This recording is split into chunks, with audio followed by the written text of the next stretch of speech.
بسم اللہ الرحمن الرحیم. In the name of Allah, the Beneficent, the Merciful. حضرت عمر فاروق رضی اللہ تعالی عنہ کا زمانہ بڑا پیارا واقعہ ہے، غور سے سنیں گا. ایک مسلمان نے جو ہے دوسرے مسلمان کو زمین بیچی.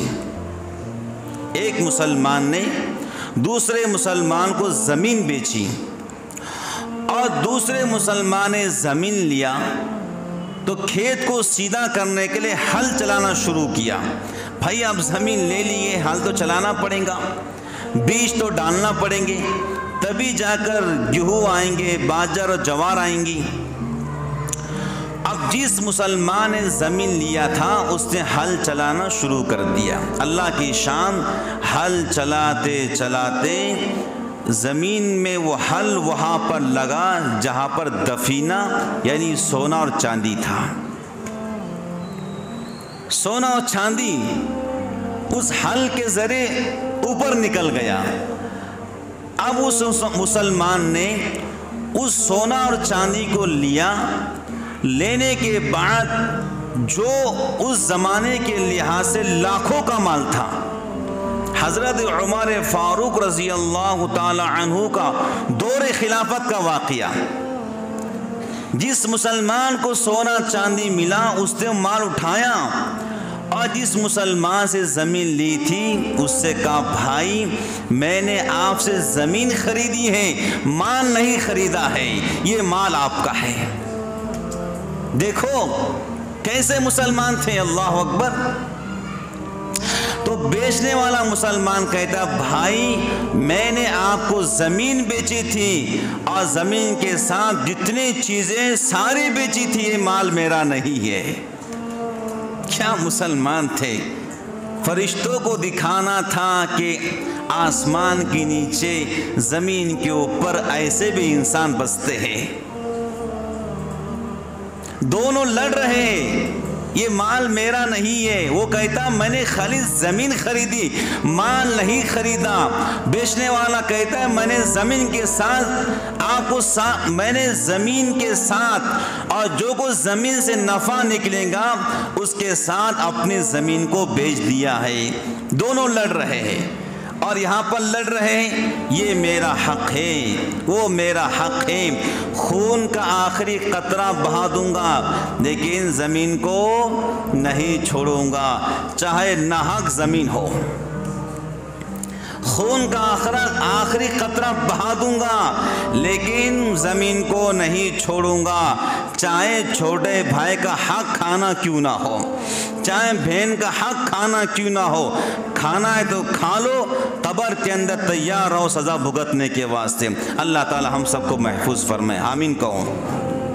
کسی کا حق مت کھاؤ، کسی کا حق کھا لو ٹھیک ہے، 2 دن کی زندگی ہے لیکن قبر میں جاؤں گے تو سیدھا عذاب شروع ہو جائیں گا، سیدھا عذاب. ایک بندہ دواخانے کے اندر ایڈمٹ ہوا، اس کو پرابلم تھا لیور کا.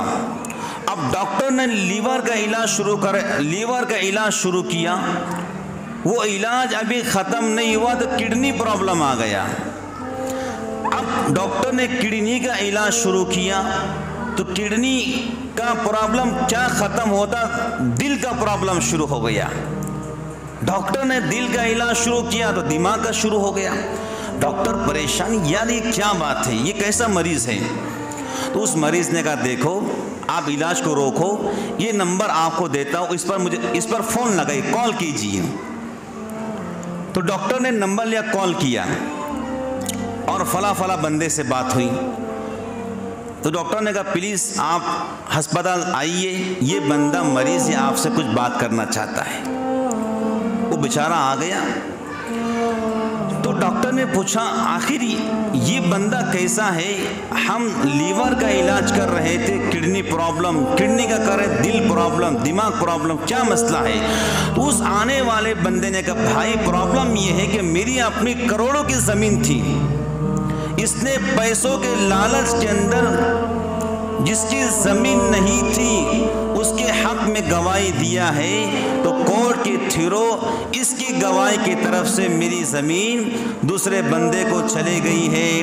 جب سے میری زمین گئی ہے میں اور میری بیوی روز اللہ کے سامنے اس کے خلاف بد دعا کرتے ہیں۔ یہ بیماری نہیں ہے، یہ ہماری بد دعائیں ہیں، جو اس کی کڈنیاں خراب ہو رہی ہیں، اس کا دل خراب ہو رہا ہے۔ اللہ تعالیٰ محفوظ فرمائے۔ تو حضرت عمر فاروق کا زمانہ ہے، یہ دونوں شخص گئے کہ حضرت فیصلہ کیجئے، یہ مال لیتا نہیں ہے۔ تو حضرت نے کہا بھائی میں کیا فیصلہ کروں؟ اس ٹائم قاضی تھے حضرت کعب رضی اللہ تعالی عنہ، کعب بن ابی، بہترین قاری، وہ قاضی وقت تھے۔ ان کی عدالت میں فیصلہ گیا تو حضرت کعب بھی پریشان، کرے تو کیا کرے، یہ مال لیتا نہیں، وہ مال لیتا نہیں ہے۔ آپ نے کہا بھائی آپ کو بیٹا ہے؟ کہا ہے۔ کہا جوان ہے۔ بھائی آپ کو بیٹی ہے؟ کہا ہے۔ جوان کا جوان ہے۔